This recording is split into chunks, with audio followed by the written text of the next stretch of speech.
Order of the Town of Hilton Head Islands Planning Commission. We now have a quorum. I was waiting for that. That's why we're a couple minutes late.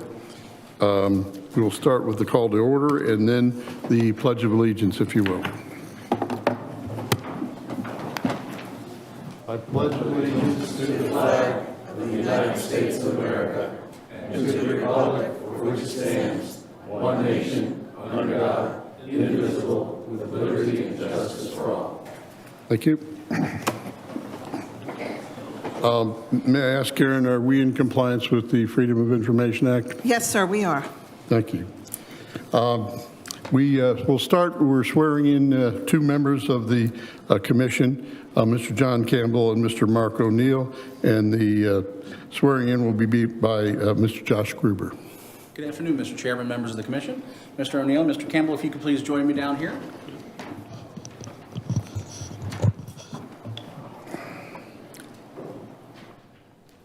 All right. Now y'all stand right there, and we'll do it together. If you could please raise your right hands and repeat after me. I do solemnly swear that I am duly qualified according to the Constitution of this state to exercise the duties of the office to which I have been appointed, and that I will, to the best of my ability, discharge the duties thereof, preserve, protect, and defend the Constitution of this state and of the United States. So help me God. Gentlemen, thank you very much for your service.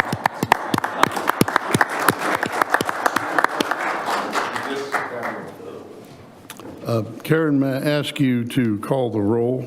Certainly. Mr. Perry? Here. Mr. Sebald? Here. Mr. Hens? I think he mentioned he might be a minute or two late. Mr. Alfred? He's not here. Mr. Campbell? Here. Mr. O'Neill? Here. Mr. Scanlon? Here. And Mr. D'Arienzo said he'd be a few minutes late. A few minutes late? Okay, great. We'll start with the approval of the agenda for today's meeting. So moved. Okay, I have a second. Second. I have a second? Okay, Second. thank you. It's the, all in favor of approving the agenda, raise your right hand. Unanimous. Approval of minutes of the last meeting of August the 17th. Have you all had of those in your kit? And is there a motion to accept the the minutes as read? Mr. Chairman, may I make a correction? Sure, you may. The minutes refer to Commissioner Hens as Mike Hens rather than Tom Hens.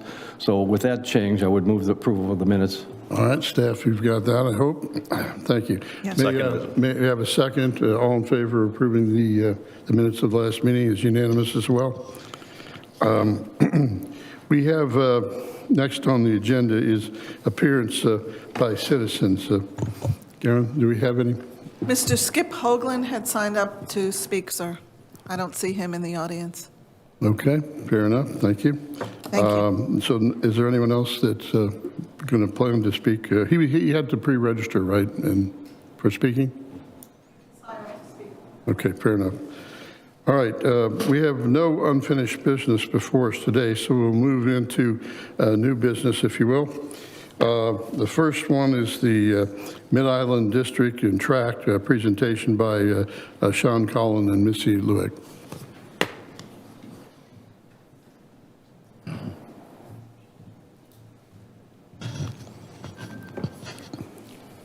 Good afternoon. Good afternoon, Jim. Sean Colin and Missy Lewick. I know on the agenda it said consultant. Missy, you're fired, and you're hired as a consultant. So there we go. No, I'm joking. We had the consultant here presented during a workshop of council in September, and then they were here last week for some neighborhood meetings as well. So we're going to handle the presentation to Planning Commission to give you an idea of what the context and recommendations have been to this point. Right. And then on November 1st, the Mid-Island District Plan and the Mid-Island Tract Master Plan will be back before Town Council for their consideration of approval. So we'll share with you the details on the Mid-Island Tract. So we'll try to keep this as smooth as possible, and I'll let you hear from Missy as much as possible too as we go forward. So, Thank you, Sean. So the Mid-Island District is grounded in the tenets and principles from our plan. Our plan really lays a really great foundation for future planning for the island. And also the Golikichi Culture Preservation Project Report was one of the guiding documents that was looked at strongly for some of the recommendations within the historic neighborhoods. There was extensive stakeholder engagement throughout the process. There was a well-attended open park day. We had a survey with over 1,000 responses. And then we have met with over 100 stakeholders. And as Sean had mentioned, we had some stakeholder meetings just last week. and if I could jump in for just 1 second. So this is in addition to the thousands of hours and work group meetings that happened with our plan, and the hundreds of hours on the Golikichi Culture Preservation Report. So this was just specific to Mid-Island on top of all of that other work. So again, the next two slides reiterate the stakeholder involvement, list some of the groups and representatives that we've met with. I know you probably can't read this screen, but this also identifies stakeholder outreach and the breadth of those that we sought input from. Here we have some of the results from the survey. A park was the #1 thing that was responded to on the survey, but also all of these components are incorporated within the district plan: walkable streets, dining, community events, shopping, workforce housing, mixed-use development, and residential. So all of these components are within the recommended district plan. This just also outlines some of the community engagement response, and they were similar related to the park and the district and are incorporated within the plan. The three main themes that resulted from the work are protect and enhance, connect, and evolve. So to both protect people, neighborhoods, culture, our environment, connect people, connect the spaces, our neighborhoods, create community hubs or district centers, and then to look at evolving over time. So look at what the future land uses could be, mixed-use development, retail infill, and how we see the residential neighborhoods expanding and growing. And I'm going to jump in one more for a few seconds here as well. You know, why are we doing this is important. One, the town owns 103-acre property, and the conversation about what should happen on that property has been had throughout the community for a few years. Once we completed Low Country Celebration Park, it was time to kind of have that discussion in earnest and build on the Parks and Rec master plan, our plan, and to come up with a plan and program for that. That park is an anchor for this Mid-Island district. We have a lot of large master plan communities, but we also have about 30% of the island that hasn't had that same level of planning and sophistication to help inform our policies and our land management ordinance and subdivision reg, all that sort of built environment. And so it's building on the anchor that we have that can become the park and center to leverage the other investment within this district. So it's the first district of many to do and stitch together through a growth framework and a true island-wide master plan. So I want to make sure that the Planning Commission knows this is the first step, first district, probably the most complex, but one that may have the greatest opportunity here early to build on and go forward from. So this slide just identifies some of the direction that the district plan is looking to project. And it is, of course, to expand the park, connect the neighborhoods, like we said, create the mixed-use center or mixed-use district, as well as look at future land uses, and then establish that framework for implementation, which is what we'll see in the district plan on November 1st. So here outlined is the district itself. So it's a fairly large landmass that goes down to the Marshland neighborhood, all the way up to Mitchellville, up to the ocean. The airport is at the center of the district. There are 5 historic neighborhoods within the district, and they're labeled here. So this is an overview of the district, as well as labels some town-owned property within the district in green. This slide shows some of the neighborhoods and historic churches that are labeled within the district. And here's our existing zoning that we have today. So we looked at both the layers of existing zoning as well as all of the existing land uses within the district. And you can see here by the many colors on the map, we have a lot of existing land uses. And we were looking at, with the consultant team and through the stakeholder meetings, are these the best land uses? Should we look to condense some of these land uses for a more predictable future land use as the island matures in this area? On this illustration, if I was looking at it from a medical perspective, and this was sort of the whatever MRI valuation of my condition, I'd be like, gosh, it looks like there's a lot of things wrong, right? There's a lot of pockets of color that don't make a lot of sense. And so it's to create some consistency. So that you understand expectations, if you own property or you own property next to one of these different shaded colors on the map. And so yes, this does not look like a healthy system from a land use and zoning standpoint, and the idea is to make it a healthy system.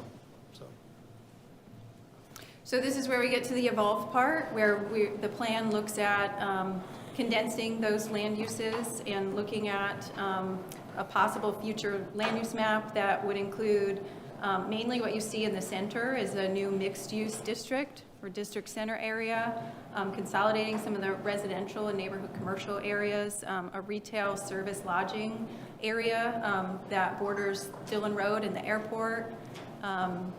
Of course, keeping our religious institutions, cemetery uses, government facilities, consolidating the commercial services on the other side of the airport, and then preserving the park and open spaces. And this from a future land use map and strategy makes more sense to me, okay, as a planner.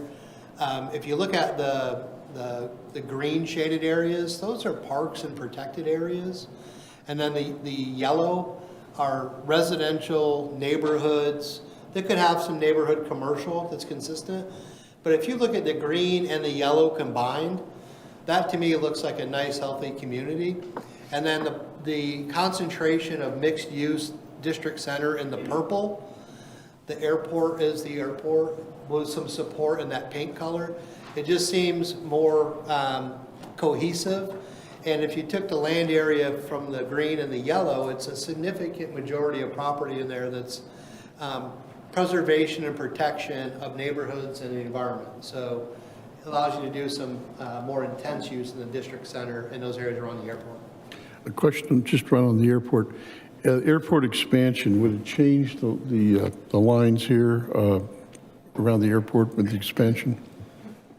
Well, the airport expanded to 5,000 square feet. I'm talking about the terminal situation. The terminal's already encompassed in this. In there. Now, the airport has a master plan, and this accommodates for that. Now, I'm not going to say that one or two of the pink shaded parcels would become part of the airport proper over time. Okay.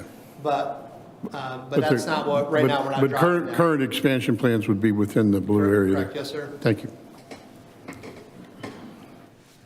So the next couple of slides go through a little bit of the evolution and drill down into some of these areas that Sean highlighted. Here are the commercial services areas where you're consolidating some of that service area that's in and around the airport. Here's where we have programmed the retail service and lodging areas. And you'll notice too, since the airport was brought up too, certainly in these areas, there are airport constraints and considerations with FAA rules and guidelines that relate to height and use.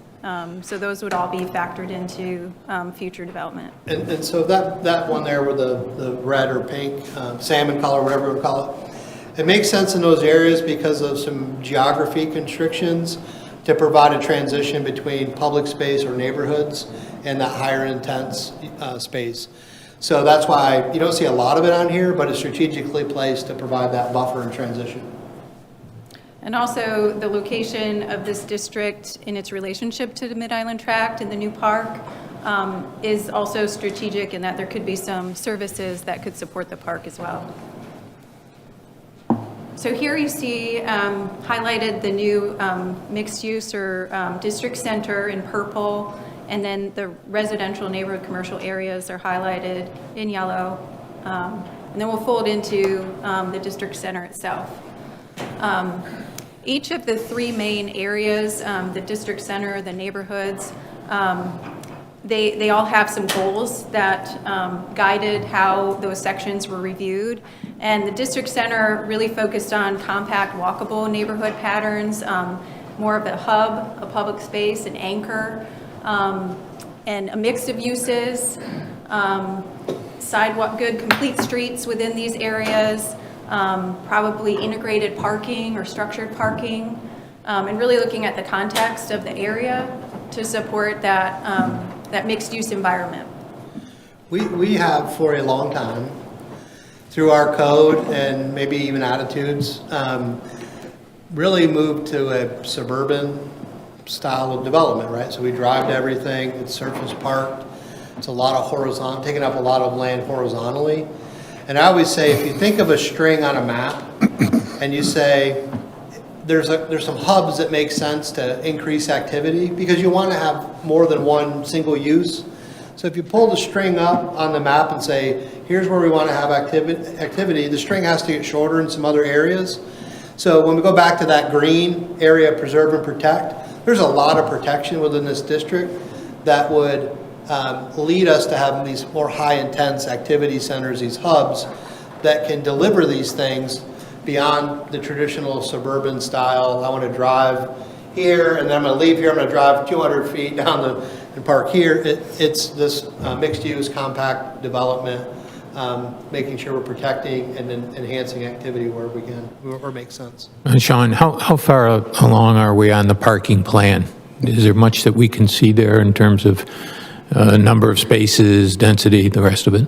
Yeah, that'll be, that's a great question, Mark. A lot of that'll come out in the implementation steps to develop, one of the recommendations is develop a parking management strategy here.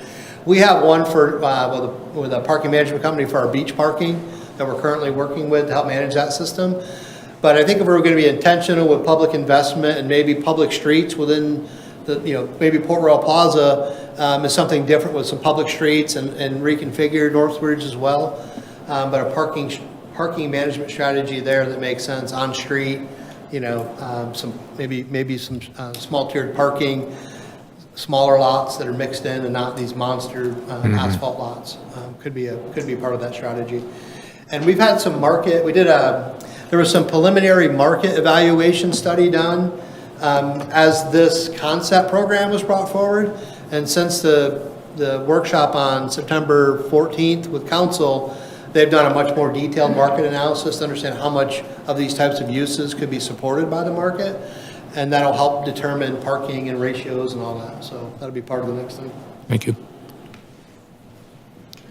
So the recommendations within the district center are, of course, mixed use, so a mix of uses, density in the range of 12 to 18 dwelling units per acre, 1 to 3 stories, again, structured parking, and then looking to keep that green landscaped edge or buffer. That's important to providing island character. And to do that, it would require us to first, again, adopt a future land use map, create that framework and that structure that Sean was just mentioning, update our zoning code, our performance standards, our design guidelines, and then these are privately owned parcels, so looking at organizational tools to guide this implementation. Would the town have a role in providing the public streets or the structured parking, and how would we fund that? Also looking at leveraging some public investment in making those connections. So connecting these spaces throughout the district, our parks, our open spaces, and so that there's a hub of activity that is drawn to the center, the district center. Again, on this one, if you look at the center where we're pulling the string up, but also look at all the green, it's a little faded, but all the green there, so that's where the string disappears, right? And those have more protection, more neighborhood, more park and open space. We've been successful in redevelopments in the past, like larger scale, and we'll take Shelter Cove Mall, for example. The one reason that was successful is the town-owned property adjacent, and it could integrate that into a mixed use. So it enhanced the public space and the private space. And we have some articulated streets, and shops there. So with this, and I just want to point out, it's going to be interesting on acquisition and utilization of town resources to intentionally participate in these partnerships where we might not own the property next door to make it easy. But we've done it in Coligny, we've done it in Shelter Cove, so we know that it can be done, and we can leverage both public resources and elevate both public and private space. So it's important I'm going to make sure it's important that you know where I'm coming from on that part of it.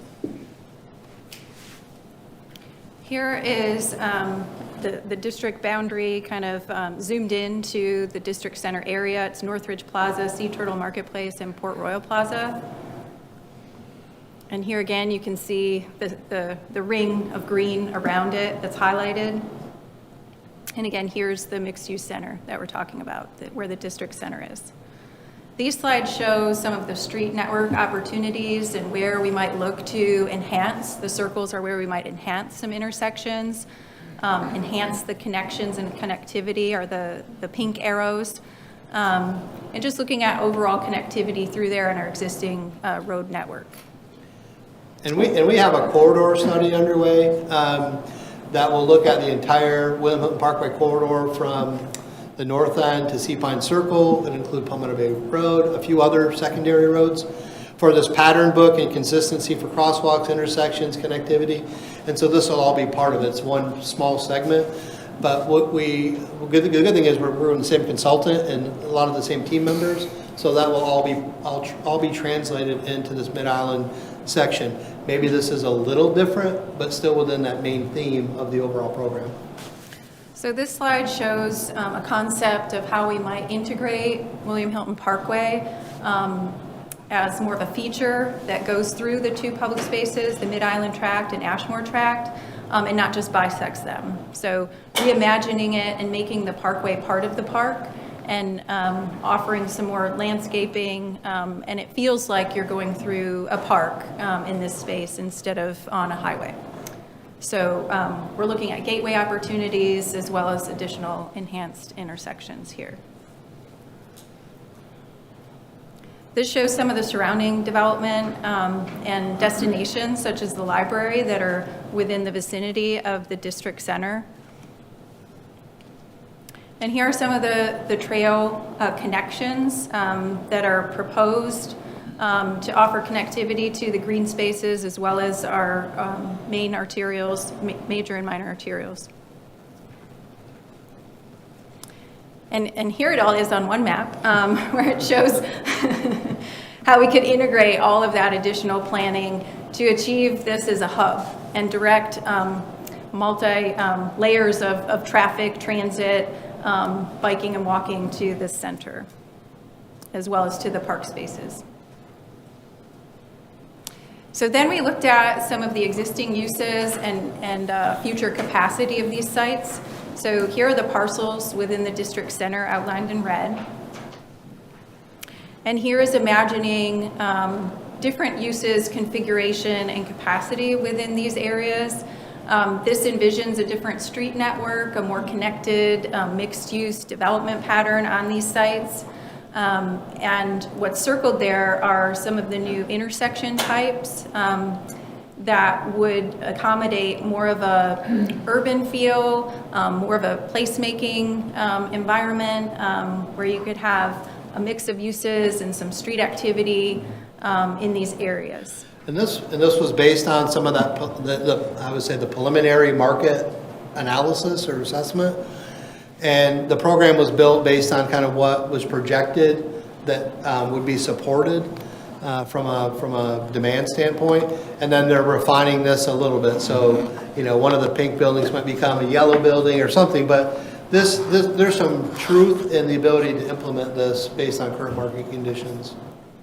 And these are certainly concept drawings, and further analysis survey would need to take place, but it shows the the desire to have buildings that face the new street network, to have parking toward the rear of the buildings to create that more mixed use, a little bit more urban street environment in place. And it may take many years, right, to get to this product. I would say Northridge, right, based on ownership and occupancy, might have the greatest opportunity in the short term. Then maybe Port Royal, although most of the space is leased and occupied.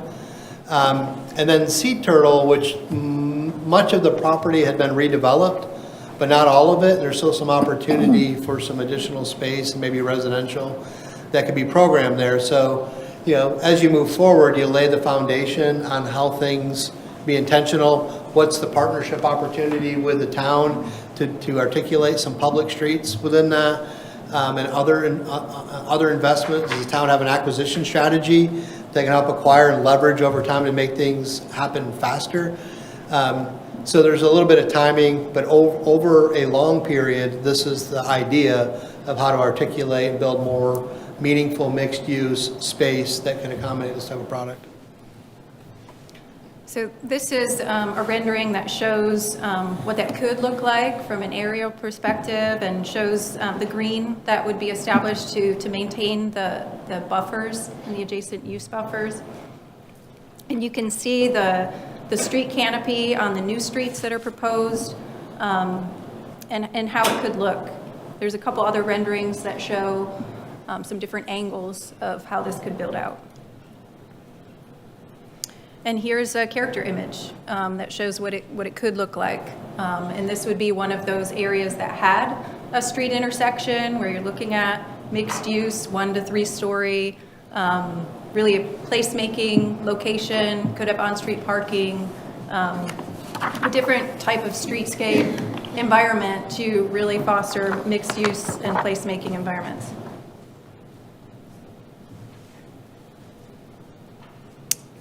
So Any now- questions on the district? I've been asking all along, but we can move on to the neighborhoods if not.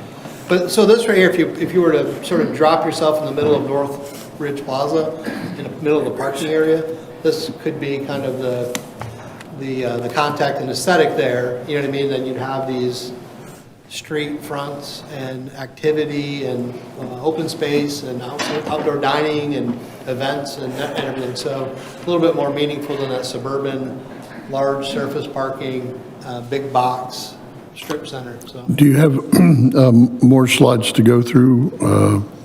How many more may I ask? Do you have a feel for it? I was just trying to decide whether to wait for questions at the end or... Okay, We're going to talk about the historic neighborhoods and then button it up with the... All right, let's do that. You go ahead, and then we'll save questions and And we comments. can cover the certain neighborhoods kind of as an example, and then there's 5 neighborhoods that the same application was Yep. applying to all of them. Okay, fair enough. so again, there's 5 historic neighborhoods within the Mid-Island District: Bagall, Mitchellville, Big Hill, Grassland, and Marshland, and they're labeled here on this map.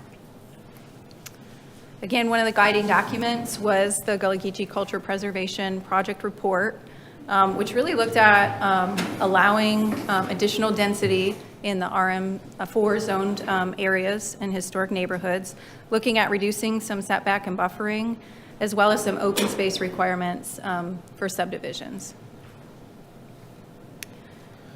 So some of the goals that were looked at for the historic neighborhoods was to both advance and celebrate the history and culture, look for opportunities for economic sustainability, both for residential development as well as small-scale commercial activity, as well as addressing the need for housing. And largely looking at flexibility so that property owners within these areas have flexibility to optimize their property. So then again, like we looked at before, these neighborhood areas are highlighted with the black outline. You can see the range of existing land uses within all of those neighborhoods and the existing zoning that we have on the books right now for these 5 neighborhoods. So really what the recommendations in the plan look at is to modify just the RM4 zoning areas within these 5 neighborhoods. So as you can see from this slide, there are many different zoning districts. Again, we're just looking at the RM4 district, and the recommendations that we're going to talk about in this section are for RM4. So right now in RM4, it's 4 dwelling units per acre. However, if you have a larger parcel size of 3 acres or larger, you can have 6 dwelling units per acre and 8 dwelling units per acre if your parcel is at least 5 acres in size. So we currently have a range of 4 to 8 dwelling units in the RM4 district. And then we're going to go through the existing land use and zoning in each of the 5 neighborhoods. We can kind of drill through these pretty quickly. So here's the Grassland Neighborhood. It has some multifamily, single family, and open space. It has 2 zoning districts, RM4 and RM12. Again, this plan would focus on the green RM4 area. Again, we looked at the Golikichi Preservation Report to provide guidance. Big Hill has light industrial, single family, and open space. It has RM4 and light industrial areas.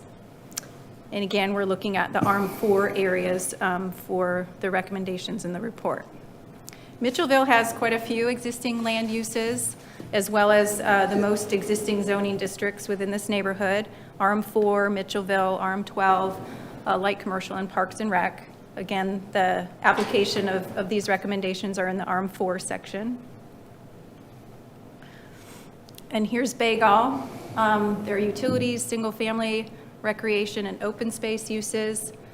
And they have RM4, Mitchellville, PD1, RM8, RM12, and Parks and Rec existing zoning districts.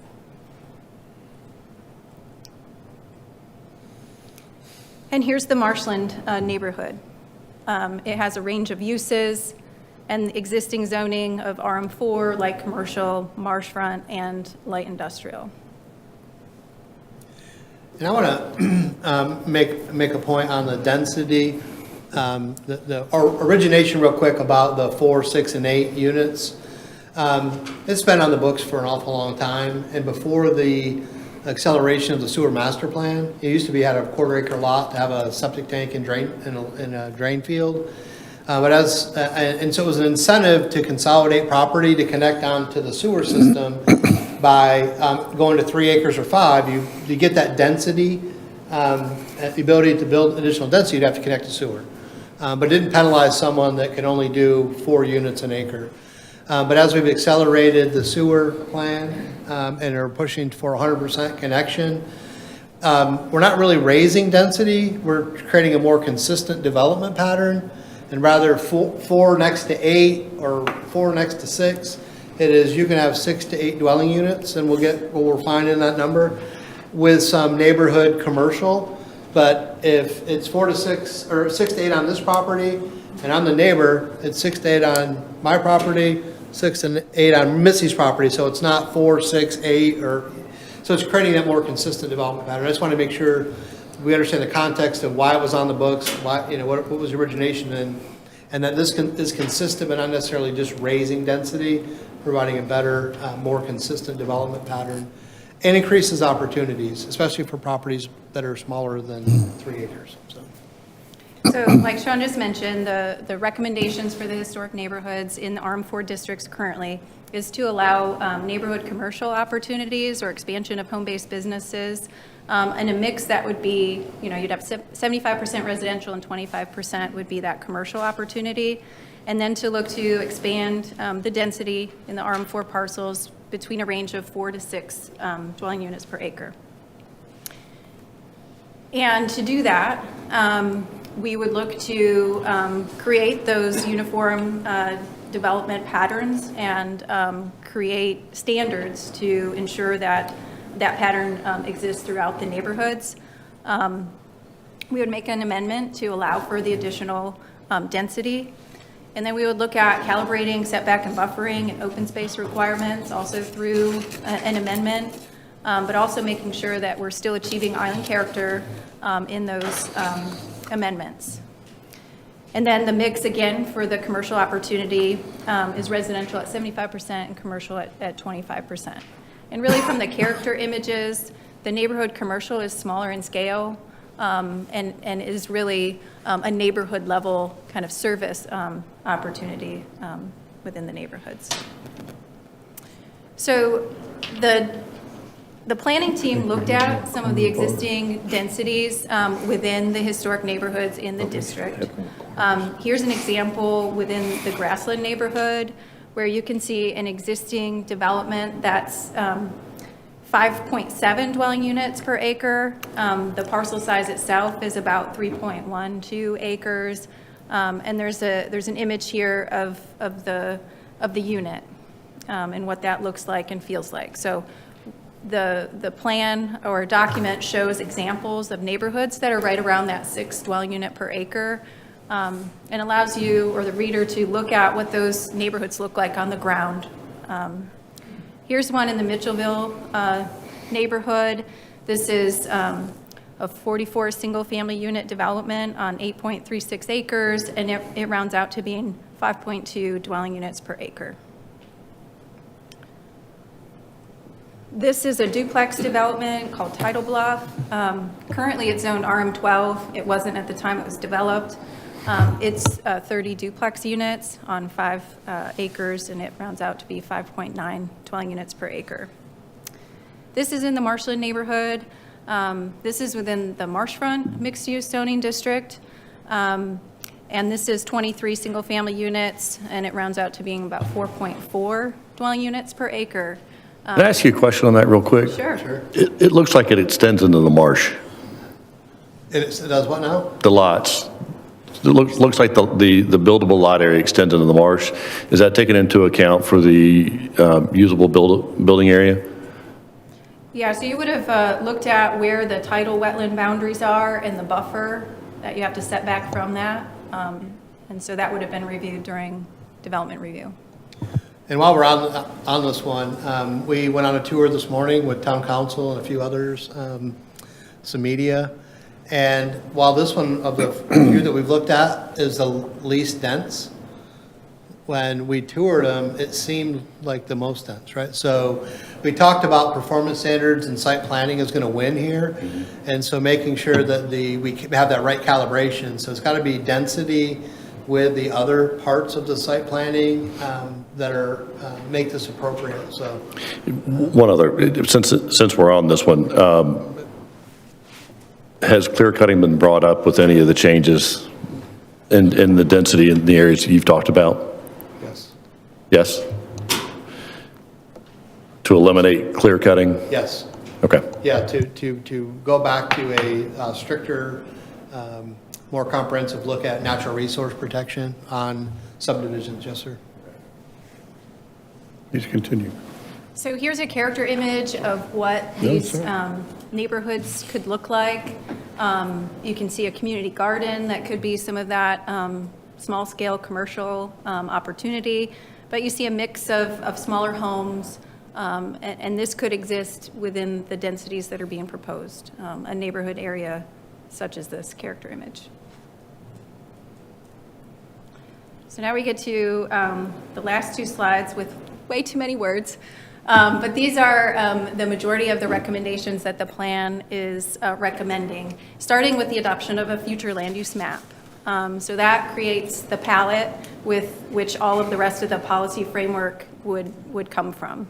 So the future land use map would be the first step, and then really to create the enabling legislation or policy so that we can build this new environment. So they include what we've discussed with creating those uniform development pattern standards, create an infill development strategy, how do we target properties for redevelopment, how do we promote mixed-use, mixed-income housing within the district, working to align all of our zoning to conform to the new future land use map, economic development strategies, a range of policy framework that would lift this idea up and put it into place. You know, this plan and the presentation on the plan focused on focus areas, right? The district center, the neighborhoods, and the park. There's a lot of other opportunities for anchors, and we were out today and we visited Mitchellville, right? And so the town investing in parking and other infrastructure that's needed to support Mitchellville Freedom Park. We talked about Barker Field, so first reading last night, town council approved a land swap with the county to acquire Barker Field out in Bagel. Town owns Barker Field Extension on the water side, but bringing in the county-owned park now into the town system, opportunity to reimagine that as an anchor. So Modern Classic Motor Site, 355 William Hilton Parkway, was an auto dealer and service station for many, many, many years. The town acquired that, but the opportunity to have that be another anchor between hospital and the high school. So it's a series of hubs and anchors beyond just the park, the redevelopment of those major commercial centers, and then just neighborhoods. So it's looking at the whole that whole district. And these recommendations are not exhaustive, but they give an idea of a much bigger picture than just the focus areas we've already presented. And one of the major implementation components is to begin implementation of the park itself. So that is a recommendation from the district plan. It was funny when we had the district plan coming forward, it was like, gosh, we don't have a recommendation to implement the park. Because I think it was going in parallel and it's connected, but I think the district without the park is difficult to create energy and private investment. So yes, invest in this park, create that anchor as one of many, but probably the biggest one. And then your redevelopment district will capitalize and build around that. So good point. Does that conclude your presentation? Okay. For the benefit of the public here, we've been joined by 3 commissioners during your presentation, Commissioner Hens, Commissioner D'Arienzo, and Commissioner Alfred. They're here now. Let's see.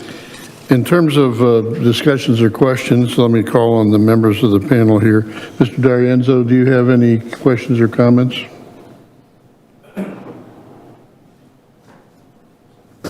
How are you? Good. So I'm intrigued by the redevelopment ideas you have regarding the different shopping districts. You know, the Port Royal Plaza and the other 2 plazas.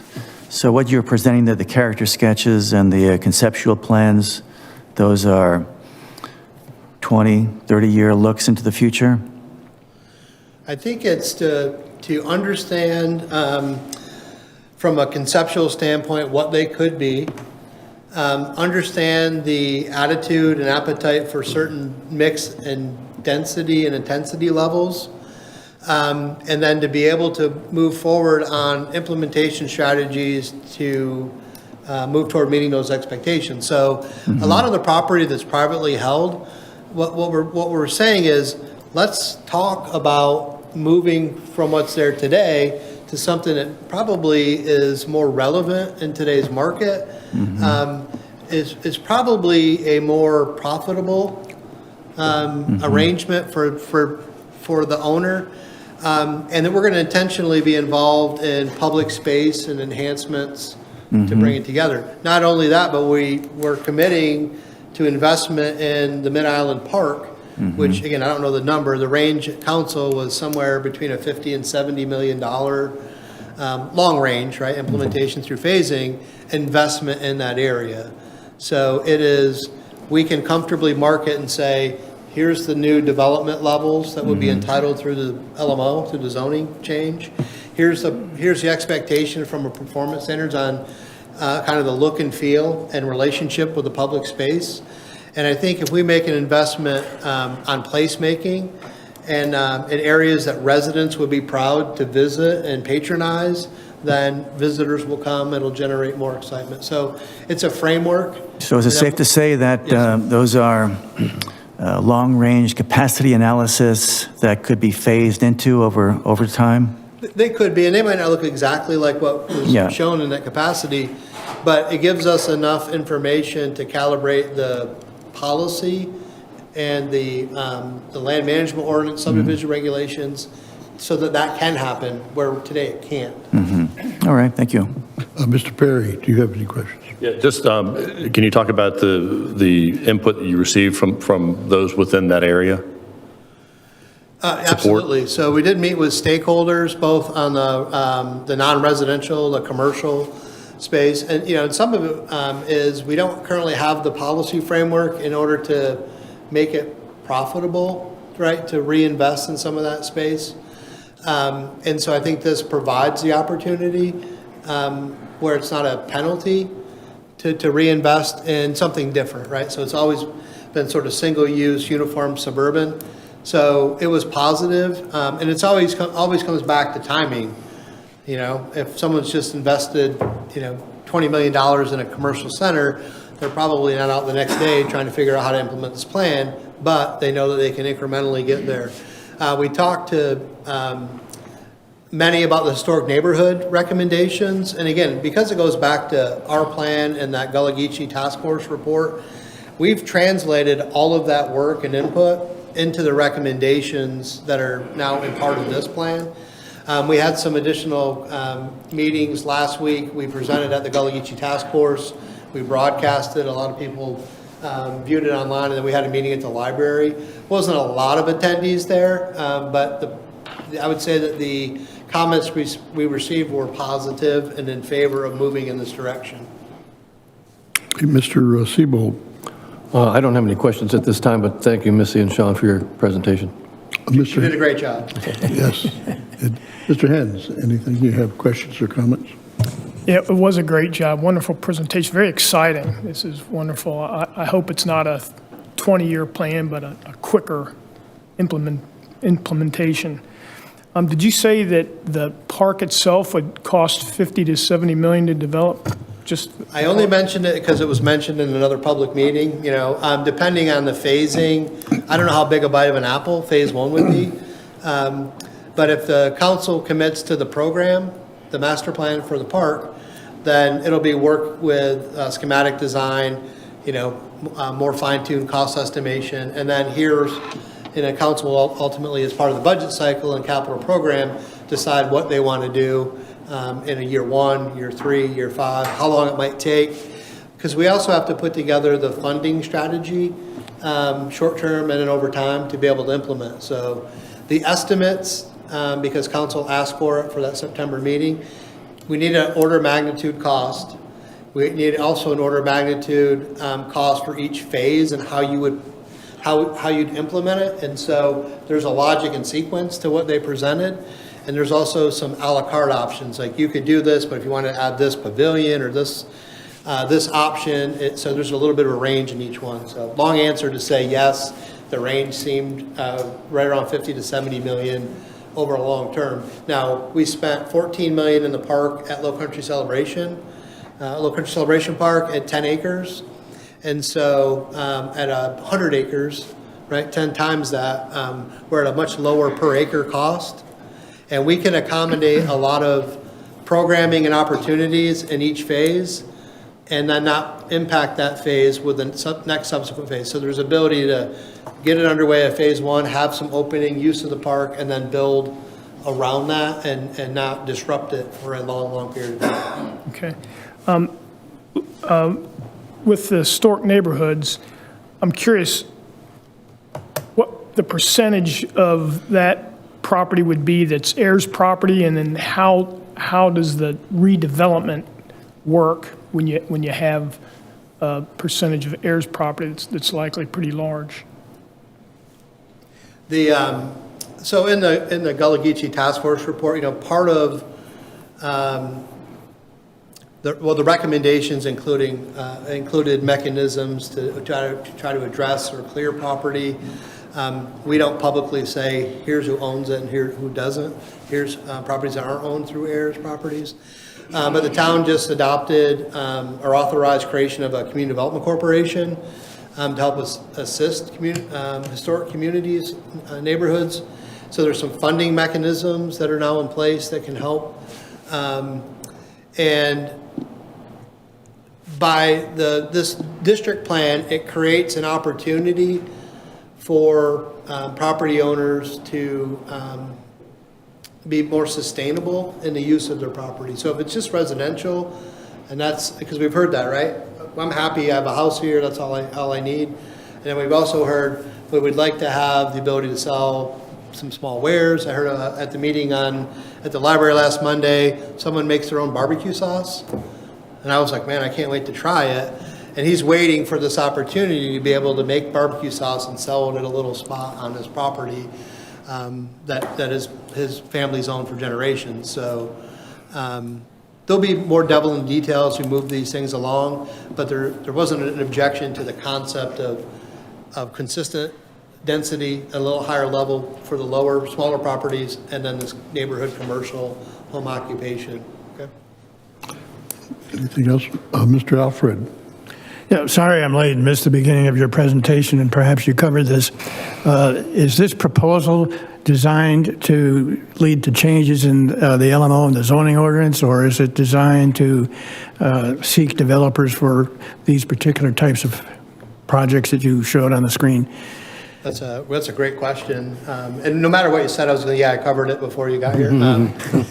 So it's both, really, right? So I hope, right, the outcome of this is to calibrate the LMO finally with our comprehensive plan and the expectations of the community. So that's where we're trying to move. So it's to set the expectations from the LMO standpoint, to reset and, you know, I don't know if half the LMO gets thrown out or more, but some of it gets revamped to be able to meet these expectations and these recommendations. But it's also about the marketing and excitement around investment in the district.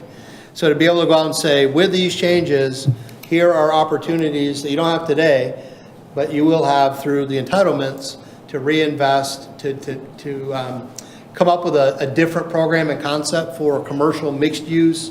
Could be workforce housing elements that are now possible that were probably cost prohibitive because of the horizontal, suburban, lower intensity options.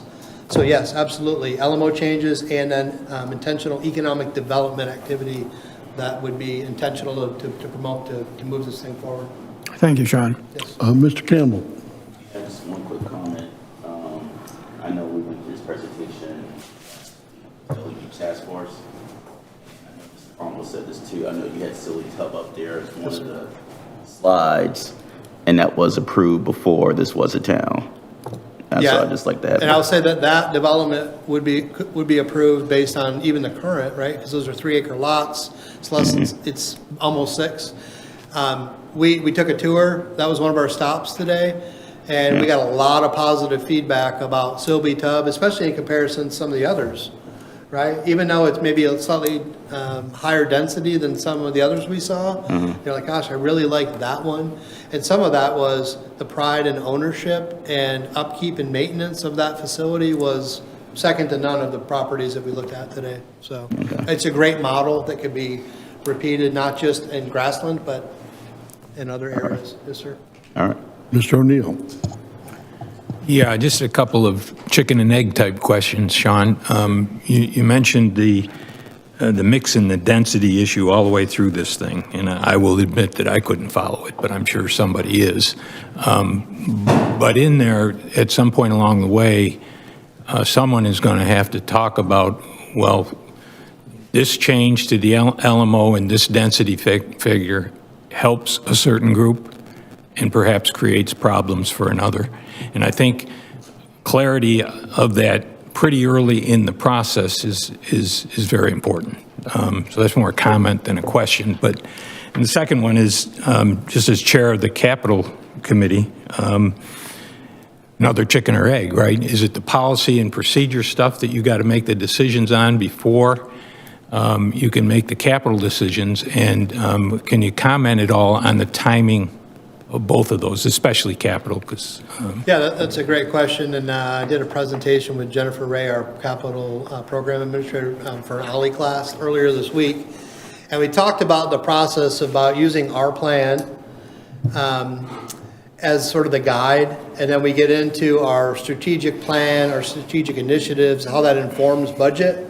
But also budget then helps to inform the strategic plan. And then, you know, the capital program is sort of an outcome and how the strategy get there. So, yeah, we have to understand an idea what the program is. And a good question about, hey, is it how big is it? $50 to $70 million? Well, it's a scary number, right? You know, when you put it up there, gosh, if you did everything and cost of materials, and it could be $70 million. Well, then you back into it and say, you can't do $70 million of development all at once, right? I mean, we wouldn't be able to find contractors and materials to do a 100-acre development all at once. So it is back to, based on the resources that we have, the funding sources we can identify, the resources to implement the project, right? Surveyors and designers and contractors and all of that, design professionals. What can we effectively manage in a capital program, right? And so we adopt a budget with a one-year capital plan for that year. This year was a $45 million program. We will not spend $45 million this year, but we are setting and teeing up to where we will do accelerate the program to deliver more product. So it's part of that, Mark, that we will inform our capital program with the programming that was approved to the master plan, and vice versa, right? So you have to understand the big picture, then you understand how much you can do and the timing it'll take to get there, and then you move through sort of a cycle. So if it's a five phases, here's phase one, we're gonna move through schematic, detailed design, permitting, construction. So as the first one gets done with schematic, then you start the next phase. So they're ready to go, and then based on resource allocation, availability of contractors, competitiveness of the market, other things, then you decide how to move forward through that environment. So, It'll be interesting to watch. Thank you for your, it was a good presentation. Lastly, I take it that the current recycling convenience center lies within the district. Is that correct? yes, sir. Yeah, what are the long-range plans there that were discussed? That's an excellent question, and we're going to outline in front of the Public Planning Committee of Town Council. In our strategic action plan, there's a strategic item about a SWOT, strengths, weaknesses, opportunities, and threats of solid waste and recycling. There have been 2 resolutions now. The second one's coming forward to that same committee on October 27th. Both those items on October 27th. From the GIC the town to work with the county on a material recycling facility, sorting facility on the mainland, and then to look at the whole program of solid waste and recycling, county and town collective. And so part of that will be an evaluation of the on-island, county-run convenience center that's on town property. So it's a mouthful, but we're beginning to work through that initiative to evaluate solid waste and recycling, what that program might be from a county and town standpoint, and what it means from a facility standpoint there at the current convenience center. Okay, the last thing is I was looking at the slides there.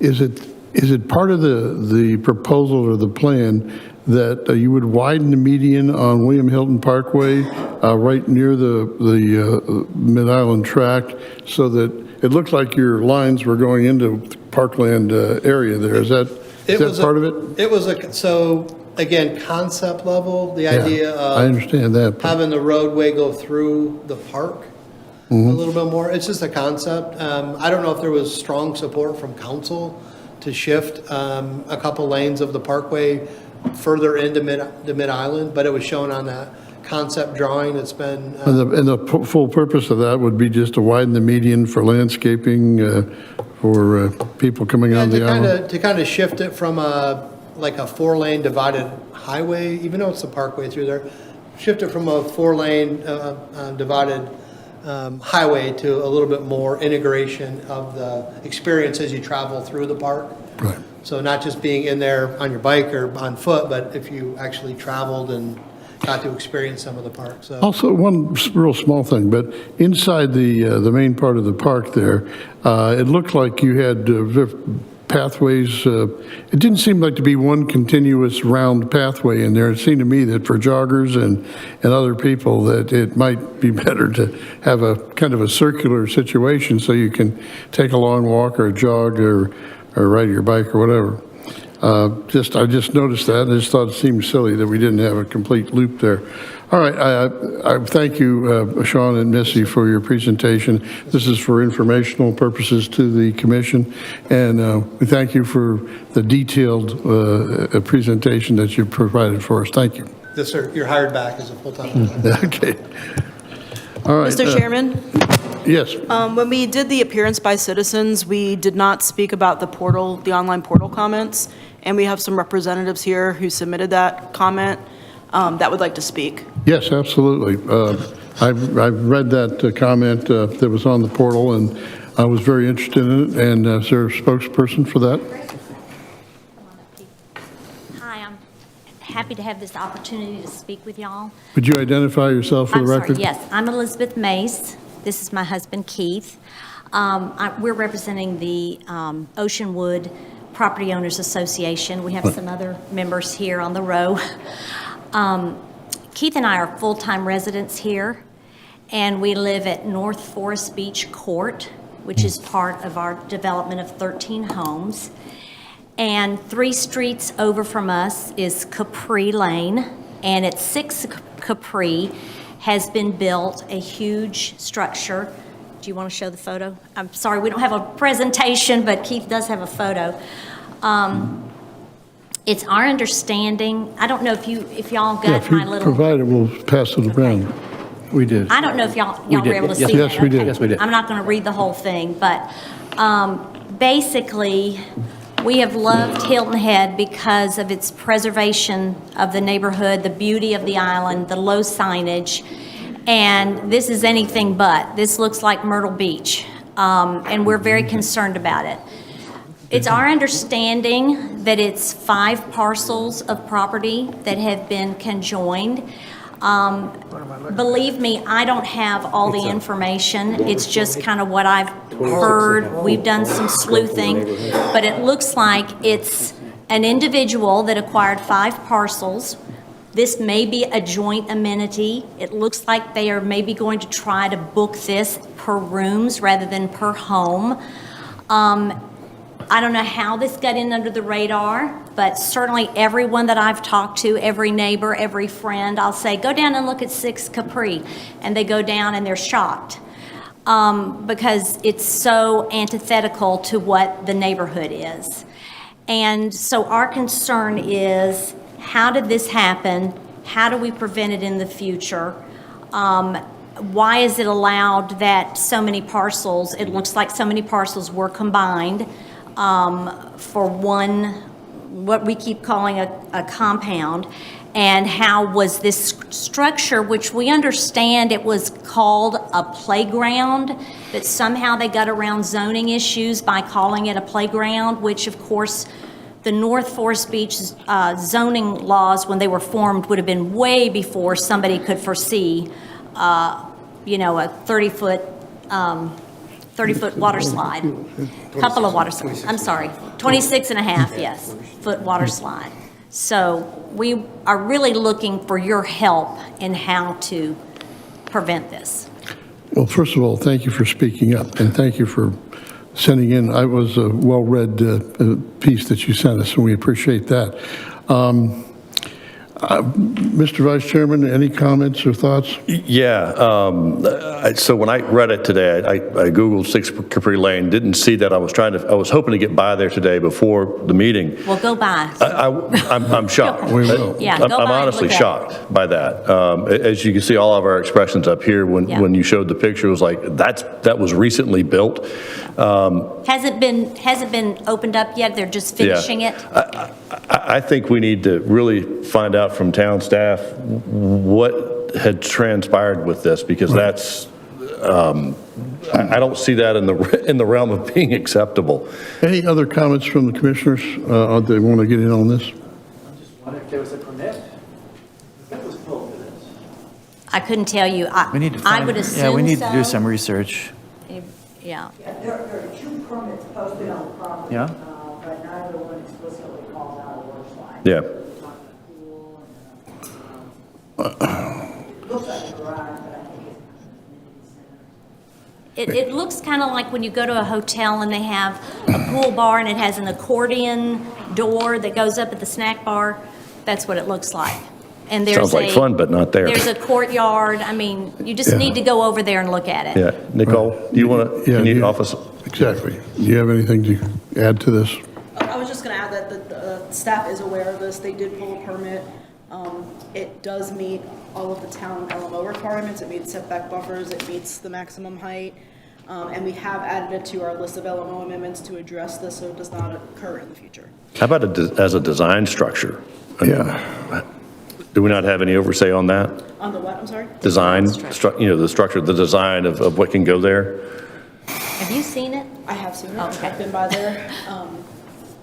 You know, they did have to get a permit for it so that it met all of the building code requirements, and it does meet all LMO requirements. There's nothing in our code that has provisions for residential accessory structures.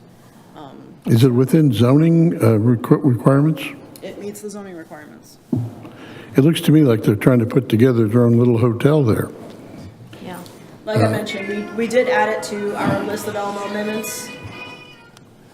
So we will be addressing this so that does not occur again in the future. Yeah, okay, that's, Nicole, is there anything that can be done retroactively here on this thing? In other words, are we allowing an amusement park to open up in the neighborhood? Is that what we're talking about? Well, it is a single-family residential property, and while they may rent out the homes, it is considered a single-family residential home. And we do have town officials looking into it as far as, you know, whether it meets the building permit once they do their final inspections. Perhaps we could have Board of Zoning Appeals take a look at this thing too, see if there's something here. This just seems totally out of place in the neighborhood like that. yeah, so it sounds like to me that it was a by right structure. It is. So it didn't come before any of the committees or commissions, which in turn leads to the question, as we were just speaking about with the LMO changes, of what needs to be addressed, revamped, what worked before doesn't work now. I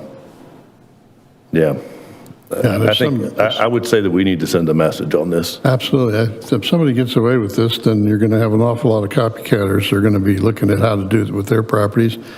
And so my suggestion, and see if I can get a vote or a consensus of the commission, that staff should check into this, very closely, and also maybe the Board of Zoning Appeals should take a look at this thing. I don't know if there's some way that this violates the community standard of a neighborhood residential area to be putting this kind of a so-called amusement park in the middle of it. And if they try to rent it room by room as a hotel, that's a whole nother thing, as opposed to renting a home. Mike, just a quick question. Did I hear somebody say, though, that they were treating it as a compound and that it's for more than just one home? We've all been calling it the compound because apparently it looks like it's one entity. I don't know if it's an individual, corporation, a bank, I don't know, that has developed 5 properties. It's an oceanfront and 4 others. Previously, they were renting it out room by room. Yeah, if you look. We're not sure now what is going to happen. So we don't know, but. But we do want to, I was wondering if one of the solutions is we can't do anything about this one. Well, maybe we can. Maybe we can. But is, I give up hope. like those zoning laws or ordinances may need to be reworded to address this. Because I'm concerned about it. I mean, there's little plots of land all throughout our neighborhood. All throughout North Forest Beach. Water slides, right outside our door practically. Well, I can assure you from my perspective at the commission that we will keep on to this thing and find out if there are violations of code anywhere. And if they are, then we'll come down heavily. So I will speak to the room by room. That will be addressed. If it is happening, it'll be discovered and found out next year when GovOS starts providing services to the town and they start monitoring all that. But I do have a question about the Forest Beach Owners Association. Did it come before them? I attend some of the meetings. I was I'm not on the gonna say, council yeah. there, I was gonna say. but they said that their covenant did not address any of this when it was written back in the 70s. Nobody foresaw. This is one of the statements they made. Was nobody foresaw something like this happening, and so it wasn't specifically addressed within their covenant, so they couldn't really do anything about it. However, I have a friend of mine that was a lawyer who here visited last week, and he was saying it. He said there is a concept that that you don't have to have every little detail spelled out in a covenant. If something violates it in the spirit of the whole, then it could have. But they didn't take that approach, evidently. And Mr. Perry, you said it was approved as a what structure? Did you say? By right, meaning that by right, with the LMO and what was down there, that they didn't have to come before a committee of the town. It just went through staff approval. And if any of you haven't been by, I'd encourage you very much to go by Will Capri, do. 6 Capri. Will do. Thank you for Thank you for speaking the up opportunity. and coming before us. Yeah. So you'll want to look at it from two angles. That's right. One is the 6th Capri, and then parallel street, Wanderer Lane. Wanderer. And Okay. instead of Wanderer, you'll see the full width of the compound. And you've done it in kind of job. Myrtle Beach. To go to Myrtle Beach. Okay, well, thank you. Thank you very kindly. Final point, it's maybe separate buildings, but if you look at it, it's clearly the style of the fencing and the block work and the paint. Yes, the signage. It's all the same. So it's like going to a home and suites kind of thing. Fair enough. Thank you all. Thank you. And next we have before us STD V 0021902022. The request from Nadine Chaplin, owner of R510000003000000, to name a new access easement off Spanish Wells Road. There are no other affected parcels, presented by Fire Rescue staff. Hello, Joe Pfister, Deputy Fire Chief. I am presenting the report today, and Shay Farrar is a senior planner that is available, as well as Nicole Dixon, if there are planning questions. I am here solely to name the roads.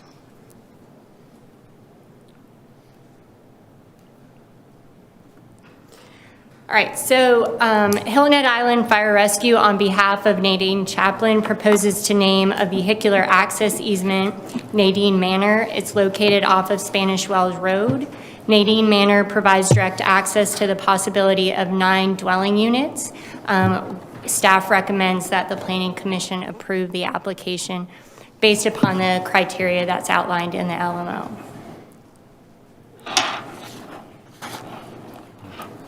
So this is the parcel. You can see it is almost at the intersection of where the 2 Spanish Wells roads come together and the Cross Island. And this is the development. The development was submitted with 4 homes, but the parcel is big enough to have the possibility of 9 homes on it. So criteria A, the street name's not duplicated within the town or Beaufort County. We've determined that the proposed street name is not phonetically similar to any existing street or access easement. And we also have determined that it will not be confused with any existing street or access easement. So the proposed street name, Nadine Manor, meets the requirements of this criteria. Okay. Criteria B, we have determined that it's simple, logical, and easy to read. It is clear and brief, and it does not have frivolous or complicated words or an unconventional spelling. So it meets criteria B. The proposed street name, Nadine Manor, was selected because it represents the history of the parcel using the owner's first name. Ms. Chaplin, that was her first request for naming the street. Criteria D, it's the only street in that property, so it does meet this requirement. Oops. It is a single street, so it does not have any turns or additional streets, so it does meet that criteria. So criteria G requests that certain streets use alley, avenues, boulevard, circle. The proposed street name is Manor, and so this criteria does not apply to this application. And the LMO asked that the suffixes manor, trace, and common shall be typically used for access easements, which this is an access easement, and that's why we added manor to the name. So it does meet that requirement.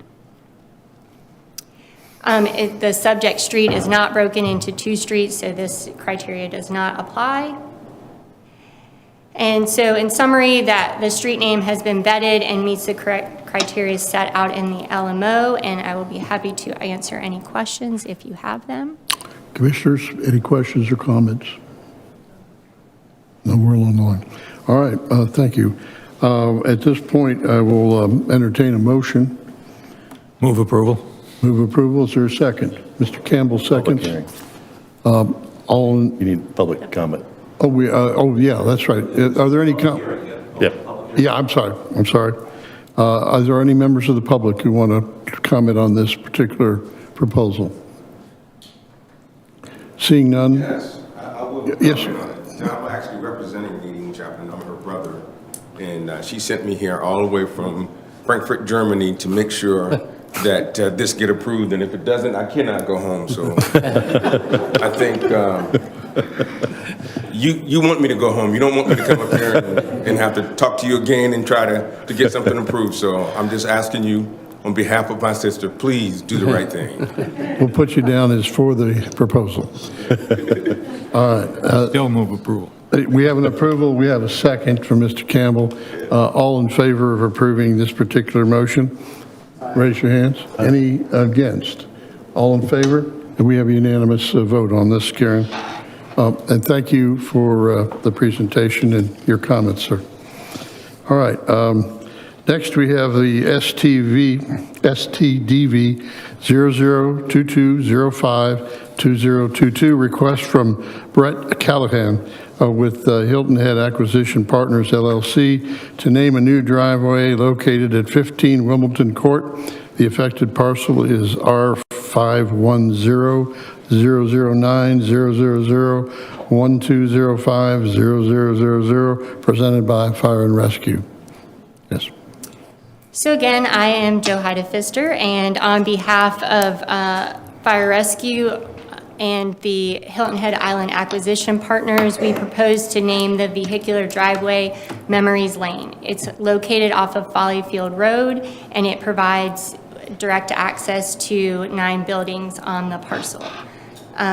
Staff recommends that the Planning Commission approve the application based on the review criteria outlined in the LMO. So this is the parcel. It's currently addressed as 15 Wimbledon Court because it is the tennis courts, and that's how they were accessed at that point in time. It is a development that the access will come off of Follyfield Road, and there are proposed to be 9 buildings. I'll just show you a little bit more. Like, this is the surrounding area. Across from it is Island Club, and it is fronted by Follyfield Road. And then this is a picture of what the development would look like, and we are proposing to name the driveway through it so that we can have address numbers to number each building individually.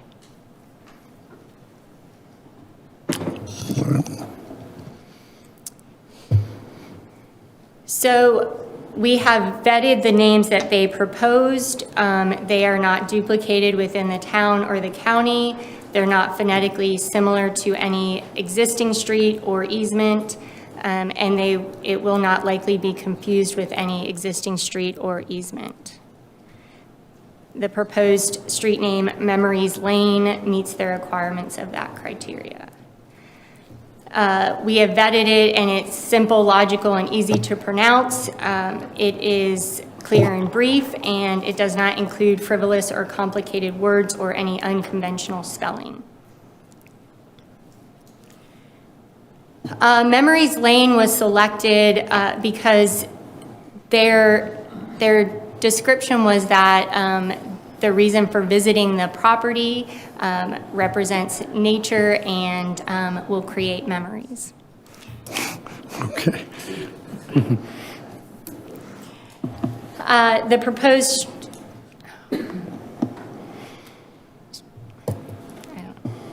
I cut and pasted, not too good in this one. So the proposed street name is reflective of island character, as that they are creating memories here.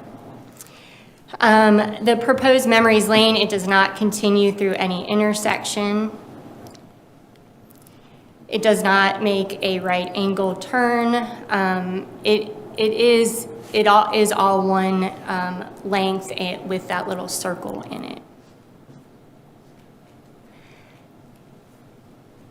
We chose lane for it. It does meet the criteria of the LMO, and it is not a vehicular access easement, so we chose Memories Lane, and that criteria does not apply to the application. It's not broken into two separate streets. And we are just asking that you all approve the name for the access. Thank you. Are there any public comments on this particular proposal?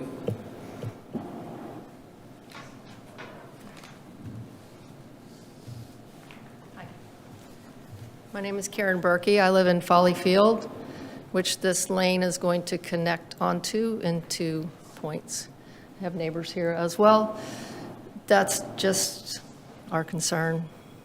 It's already a very populated road, high-density traffic already. That traffic empties out onto the light at Folly Field and 278. Just wanted that to be clear that this is adding to. May I ask you, what is the particular concern that you and the others? This lane is going to connect to Folly Field. Right. At 2 points. Okay. That's my concern. And would you have what would be your solution to that? I mean, to not have it connect in 2 points but one, or? That'd be great. Yeah, that would help. Okay. Sure. All right. Less traffic on emptying onto Folly Field, yeah. Maybe it could be a loop road. All right. That empties closer to the other end instead of toward Folly Field. All right. May I ask, Folly neighborhood. could we put the map back up again? Is that possible? Well, and so Nicole probably could offer some assistance on the planning portion of it, because as I said, I am looking for approval for the street name. But if somebody has questions about where where it stands at this point, she probably could answer that. All right. Now, are you saying that we get a point over here in lower right and another point here off the circle, correct? Right. All right. Now, which one of those is your biggest concern? Since we live in Folly Field and that entrance is closer to Folly Field, that would be of more concern. This one? Yes. The circle one is of concern to you, right? You have no problem with this over here? Is that the issue? I have a problem with the entire project, sir, but I know I'm beyond that. At this point, since the public has a chance to comment, I'm commenting on this road, and I'm commenting on the fact that that road is going to lead to traffic from that development, which is going to be dumping, shall I say, entering onto Follyfield Road. Not to mention the construction that has to use Follyfield Road, to use that road to build those units, so. All right. Thank you for your comments. Nicole, can I call on staff? How many residential units are we talking about in this particular development? I'm sure. I did not bring the plans down here with me. All that's in front of you today is just the naming of the drive aisle. I got you. The applicant is here today if he wants to speak on the number of units. I don't remember it offhand. But all we're here today to talk about is the naming of the drive aisle. The plan is not being presented to you yet until we are ready to present it to you all for information purposes. And it is not ready to be approved yet. Okay, fair enough. Well, thank you for your comments. Appreciate your stepping forward. I think she has a comment. Somebody else have a comment? No? Or yes? Yes. Yes, I'm very new to the island, and I just recently bought that island club, which I believe is right in the middle of all that. And I love to walk. I just walked recently, and it is dangerous now because you get to a crosswalk and it's like a stop sign. All right, well, am I allowed to cross, or who's the stop sign for? It's right now to get out onto off of Raleigh onto 278. It's very, you know, you can wait 2 or 3 lights to get out now. It's very congested, and from what I read a while back, there's going to be 4 3-story buildings and 3 4-story buildings in this new complex. Okay. It's an accident waiting to happen. All right, well, thank you for your comments. I don't think we're at the point where we're going to be discussing the actual up and down of the development, but merely the naming of the street as we've been advised. And so we will only stick today to our discussion on the naming of the street. Commissioners, are there any comments along the way from left to right here on the naming of the street? Personally, I think it's premature to name the street until we look at the overall development. And at that time, it seems to me that we should then consider the more detailed idea of naming a street. Is there a reason we're naming it at this point? So once they submit their application for the street naming, we have to bring it forward. Okay. All right. Any commissioners, any other comments left or right? It's just my opinion that I would prefer the commission work on issues like this versus deciding on street names. Unfortunately, street names is in our charter. That's the only thing we can do. Yeah, it's one of the few things we're allowed to do is to name a street. But I do think the bigger issue, the bigger issue here is the overall development and how the road fits into Right, it. and that will be coming before various And authorities. I think that is our plan going forward, is that we will try to coordinate them together. But again, like once it gets submitted, we have a time frame to get them before you. Fair enough. So we will just have to work with the applicants going forward to try to bring them both at the same time. All right, thank you. I think with all that in mind, I think we should probably, unless there are any further comments from either the public or the commissioners, we will go ahead and vote on the naming of this particular proposal. Street name, yes, sir. You may step forward. My name is Sedgwick Campbell, and I have an objection to the name of the Nadine Manor because the property which she just purchased a couple years ago has been in my family since Civil War time, and I think the name of the street should reflect someone in my family. I'm sorry? He's back on Nadine Manor now. Well, I told her that before we started the meeting, she said that's what this meeting wasn't for, and she just told me that, you know, she gave me wrong information, so that's why I said that before. So what are you suggesting? Can you give us the bottom line of what you're suggesting? I'm suggesting a name different than that. Okay. But you don't have a specific name in mind? Not at this time. Okay. All right. Fair enough. Well, your objection is noted then. Thank you, sir. I think what we need to do is to take an up or down vote as to whether or not this proposal moves forward with this particular name. I have a comment before we do that. Since the applicant has made application and that naming needs to be part of the application and there's a time frame, our only responsibility is to say yay or nay on the naming of the street and nothing else to do with the potential project. That'll be coming forward at a later date, at which time the Planning Commission and others will have time to review it, to discuss egress and entrance. But from a standpoint of giving the applicant the opportunity to fulfill his request, Their only responsibility is to say yay or nay on the name. We have a public, One more comment. If you change your name from a court to me means you come in one entrance and you go out that same exit is the same street. If you change it to lane, then it opens up different entrances and exits. And that's my thinking is, am I being correct? But if it's a court, it comes in, it goes out the same. If it's yeah. a lane, then it changes the whole structure. And I could be wrong, but that was my. So a court is a street that terminates in a cul-de-sac and is not longer than 1,000 feet, is what the LMO states. I am not sure. In other words, we also have to discuss whether it's a lane or a court. And it was brought forward as a lane, correct? Which Because we means have- it may have two entrances.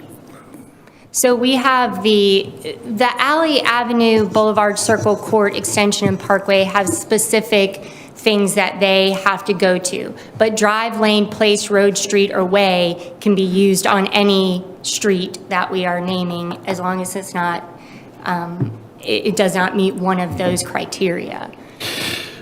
So There is no. Can I ask a question? Sure. If at the point in time in the future, the development of this particular, at a point in time in the future that this particular development comes before various administrative authorities and there are changes, is it possible to go back and rename the street afterwards if court becomes more, for example, appropriate than lane? Could it be revisited? yes, I mean, until it is platted and we assign addresses, we can change it. This helps us like in the building permit process and as we move forward to stop calling it 15 Wimbledon Court because that's really not where it's going to be accessed from. So, it helps in our permitting process for it to have another address to use, and so that following it through the process, it doesn't get continued to be called 15 Wimbledon Court. So basically, no matter what, Wimbledon Court's going away, and as we go through, as the applicant goes through the process of this, and then the building permit and everything else, it needs to be coincided with what the actual name's going to be. I don't know what the rules are, but could you all vote to not approve it or hold it over until we can bring it forward with the development? Yes, I see hands up here. There's other people who want to comment, or? Not go away, it's still there. The address of 15 Wimbledon Court will not be used anymore. Yeah. Thanks for the clarification on that. All right. With all of this in mind, I think we should take a vote on whether or not to name this thing Memories Lane. And that after the discussion, if we find there's only going to be one entrance to this possible development, then it will be corrected as a court or some other one entrance kind of development road. Is there a motion? I will accept a motion at this point. So moved. Mr. Alfred moves that we adopted, that we approve this Memories Lane. I'll second. Is there a second? Okay, all in favor, show your raise of hand. All in favor? All opposed? We have two oppositions. Mr. O'Neill, Mr. DiRienzo are not voting in favor. The motion does pass. Thank you. All right, we have one more request from, it's STDV 002403, 2022. Request from Octavio Roman Gonzalez, owner of RS10 003 000 0169 0000, to name a new driveway located at 24 Orange Lane. There are no other affected parcels, as presented again by fire and rescue staff. Armadillo Trace. Armadillo Trace. Okay. So they had submitted 6 different names. They all had conflict except for Armadillo. This is the parcel that is, will have the access to new homes. Based on the zoning, the lot can accommodate up to 6 dwelling units. There is a home on the lot at this time, but they are going to add additional homes. Could you give us an idea where on the island we're talking about here? Sure. It's off Gumtree Road. So yeah, so this is right at almost the intersection of Squire Pope and Gumtree Road. Okay. And then this is the site plan for their development.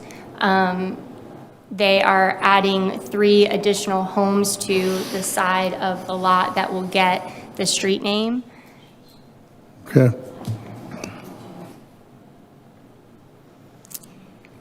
So again, the street name is not duplicated in the town or the county. It's not phonetically similar to any existing street name or easement. It's not likely to be confused with an existing street name or easement.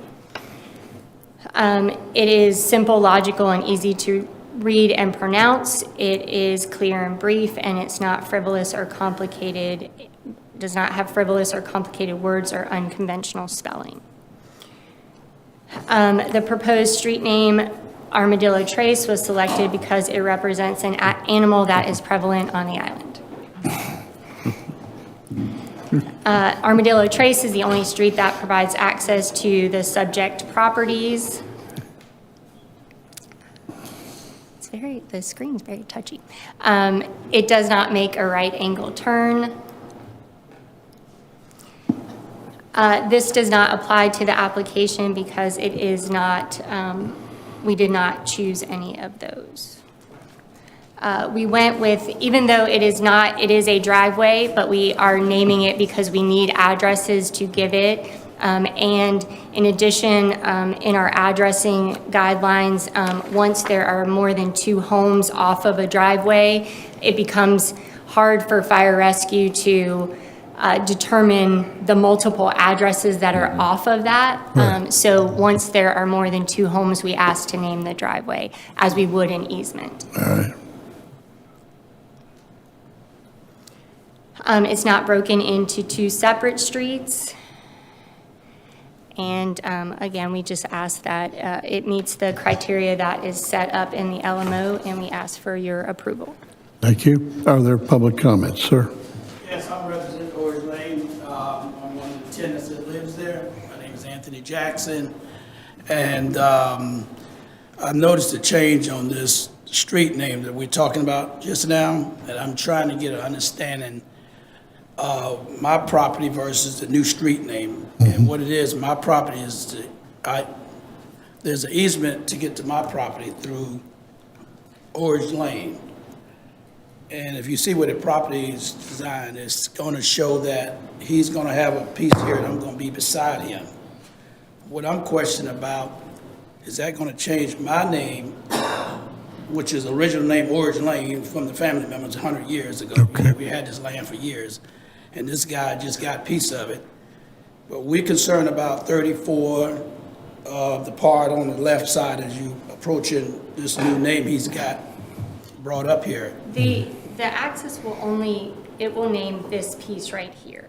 So like Orange will continue through past their property to the lot back there. So like these homes, this home, this home, this home, and that home, the 4 homes that are off of that driveway will get the Armadillo Trace, but anything that is facing Orange will stay as Orange. Right. What about 34, 28, that easement that goes across This that? right here, There's that will stay Orange.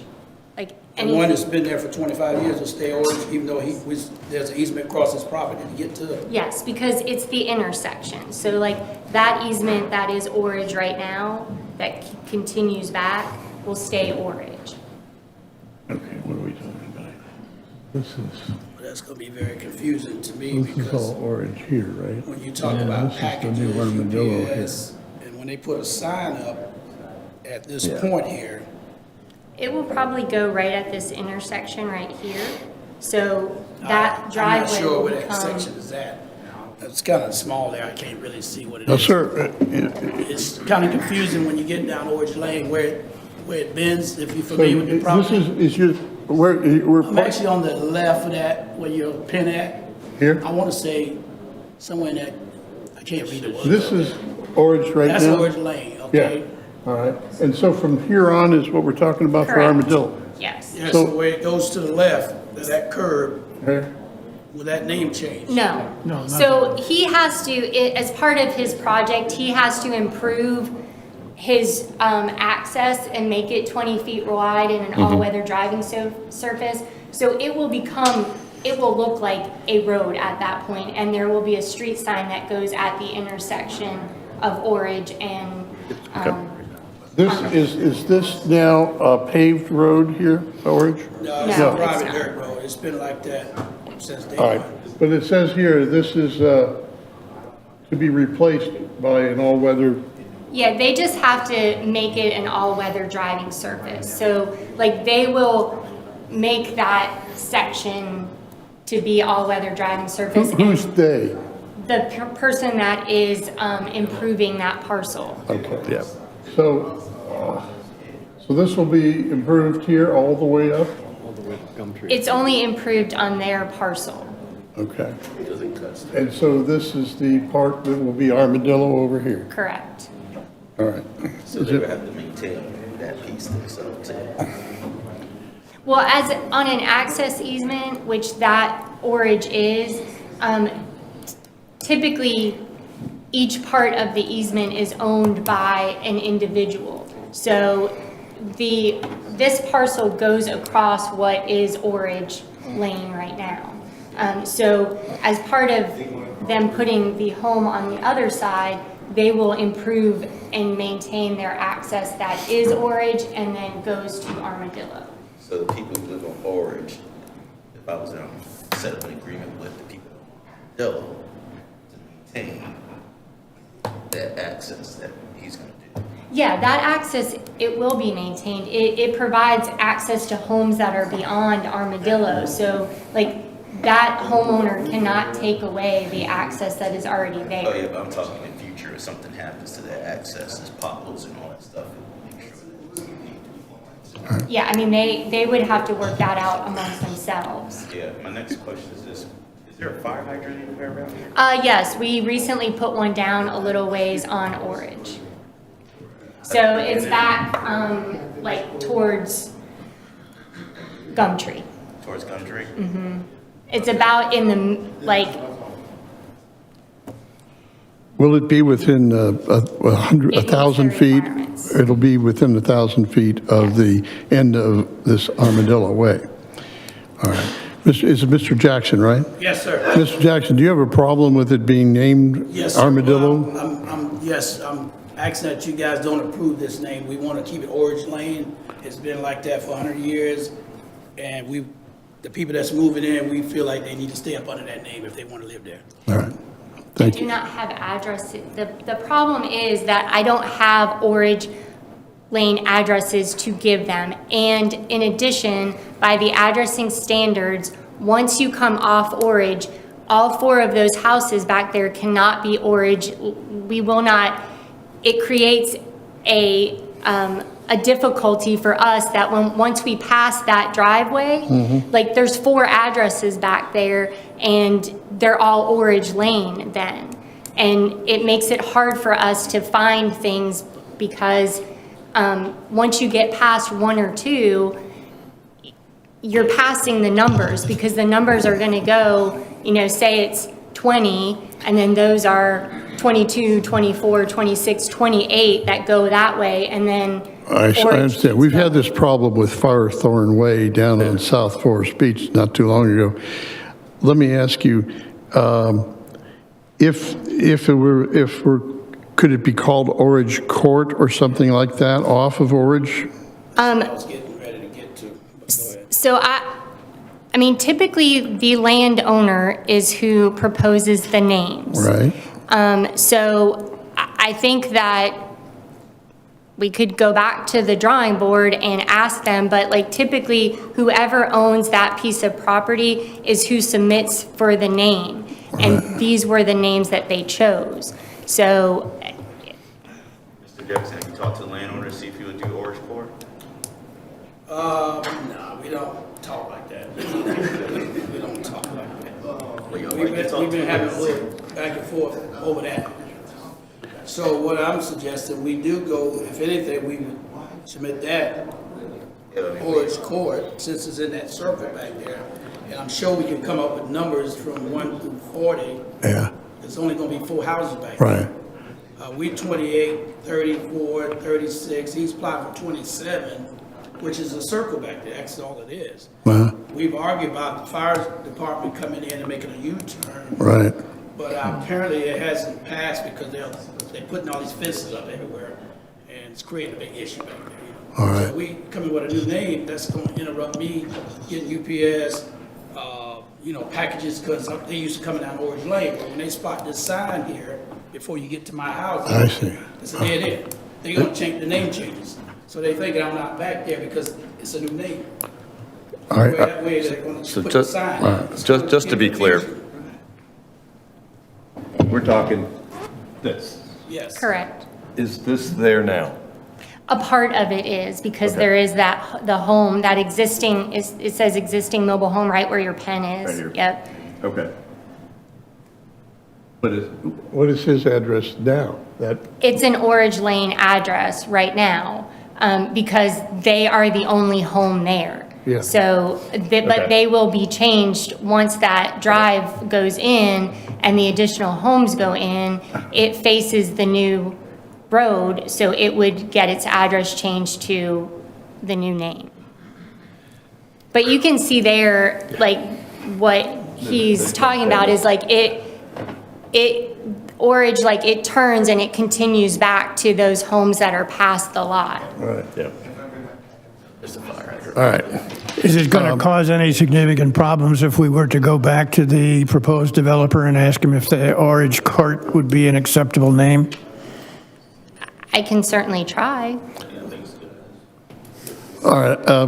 I think the feeling of the commission, and correct me if I'm wrong, is that would fire and rescue go back to the proposed Mr. Gonzalez and say the commission would ask that you consider Orange Court, and would that be something that you would do is through fire and rescue? Yes, Okay. we can.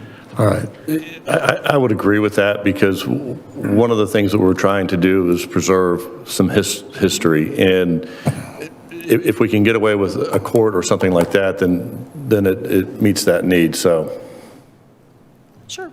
Okay, I think, can I get a motion from members of the commission? Mr. Campbell, is there a second? Mr. Alfred seconds. That we are requesting fire and rescue to go back to Mr. Gonzalez and ask, in a neighborly way that since we already have Origin that has a history on the island, that maybe we could make this Orange Court. And I think it sounds a lot better than Armadillo anyway, may I add. All right, are we all in favor of that motion? We have a unanimous vote, Karen, in favor of having fire and rescue go back to Mr. Gonzalez. Thank you. Thank you both. Thank you for speaking up, sir. All right, let's see, what do we have next on the agenda? Commission business, committee assignments. We have Mr. Collett is no longer on the LMO committee, and so we have an opening on the LMO committee. And rather than just call somebody up in the middle of the day and ask you, is there anybody who would want to volunteer to be on the LMO committee replacing Mr. Collett this week? All right, Chairman's report, I have nothing new to add.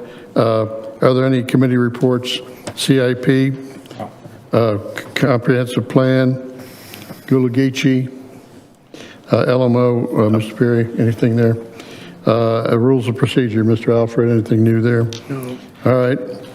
Under staff reports, The Robert Trent Jones driving range net height interpretation. Sean is back before us.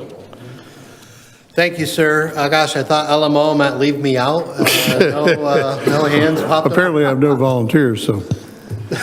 So, Sean Colin, happy to be back in front of you again.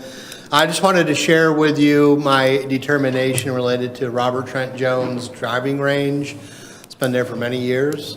Activity at that range was intensified with the top tracer technology and that element that was added to increase some additional balls that were leaving the driving range and impacting some properties that neighbor the driving range.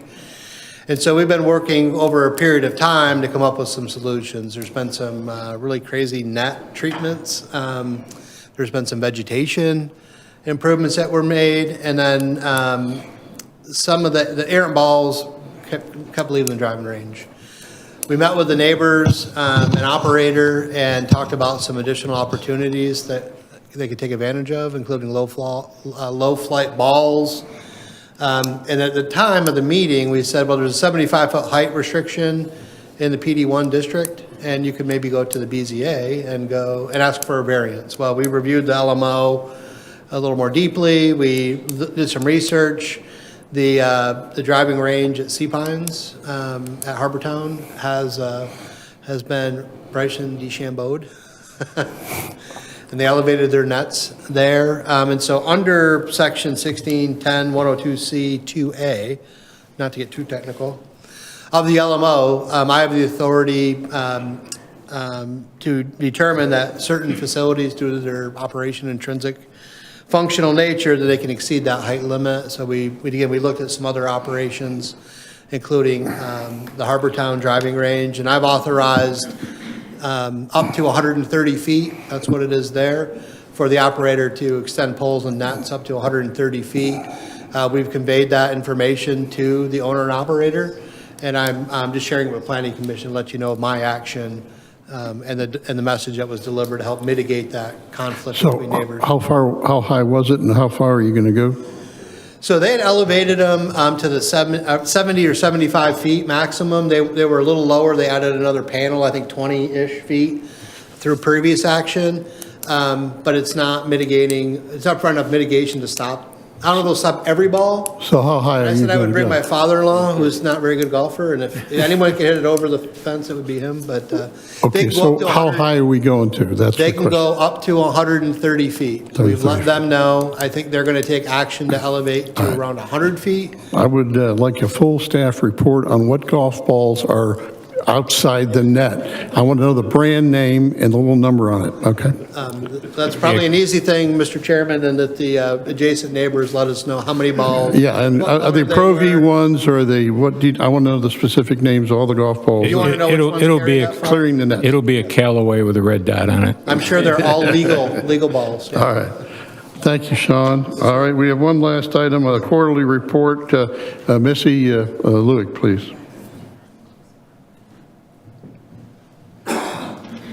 Welcome back. Hello again. The quarterly report was in your packet. It's for the period between July and September. In that timeline, you had a presentation about the beach management plan that was given to you by Jeff Buckaloo, the town engineer. During this time, staff's reviewing 2 subdivision applications. They're both on Jonesville Road. One is a proposed 25-lot subdivision called Tidelands, and the other is a proposed 22-lot subdivision called Twin Oaks. Also, you had several committees that have met. The Rules and Procedure Committee amended your rules of procedure, and we're down to one meeting per month. Also, the LMO committee met and will be meeting on November 1st to review the 2 proposed text amendments that were reviewed back on September 1. So they're coming back before the LMO committee. The Golikichi task force has met several times within this time period. And then we included a link for capital improvement project updates to go to our CIP dashboard on the website, where you can get the most current up-to-date information on the status of CIP projects. Thank you, Missy. Appreciate it. May I ask Karen or or Missy to check with council, find out if I'm allowed to appoint myself to the LMO committee. I'm ex officio now, but since we have a vacancy, I don't know what the rules are on that. Would somebody please let me know? Can that be done? Okay, thank you. Yes, sir. If there are no other issues before us, or I believe we've reached the time for adjournment. The meeting is now adjourned. Thank you.